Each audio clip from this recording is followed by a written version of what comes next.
مجھے بڑی خوشی ہو رہی ہے کہ ہیوسٹن میں بڑی تیزی سے ادبی حلقہ بڑھ رہا ہے، اور اس میں ایک اہم اضافہ ہے ہمارے ایک دوست جاوید رفعت صدیقی صاحب، جو کراچی میں بہت سنجیدہ طور سے نشست کے نام سے ایک آرگنائزیشن چلاتے رہے ہیں، اور آج خوش قسمتی ہے کہ وہ ہمارے درمیان موجود ہیں۔ میں ان سے درخواست کروں گا کہ تشریف لائیں اور ہمیں اپنے کلام سے نوازیں۔ اس بے یقین دور میں کچھ تو امان ہو، اس بے یقین دور میں کچھ تو امان ہو، ایسا فریب دو کہ یقین کا گمان ہو۔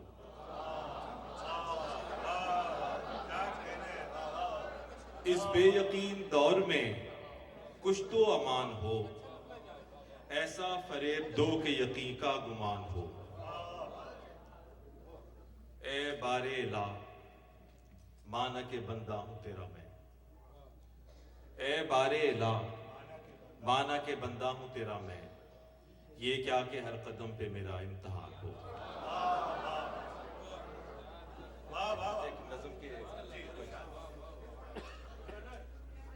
اے بار الہ مانا کہ بندہ ہوں تیرا میں، یہ کیا کہ ہر قدم پہ میرا امتحان ہو۔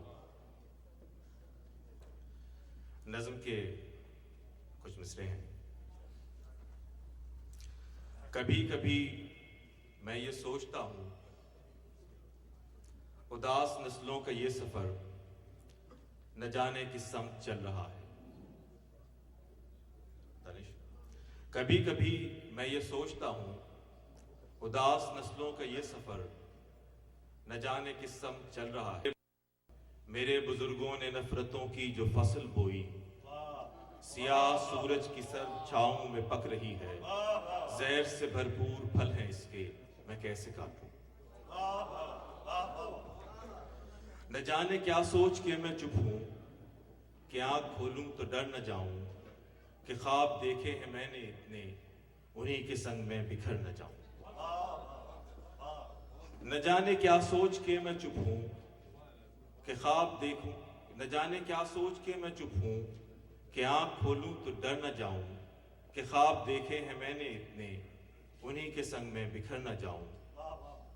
سیاہ راتوں کی تیرگی میں خود اپنے دل کا دیا جلا کے میں سوچتا ہوں، تو روپ دھارے میری وفا کا، میں رنگ بدلوں تیری جفا کا، تو پاس آئے ہمیں منائے، سیاہ زلفیں بھی دوش پر ہوں، پھر اپنی باہوں کا ہار ڈالے، ہمیں منا لے۔ ہم ایسے سادہ ہیں ہر قدم پر، فریب کھائیں مسکرائیں۔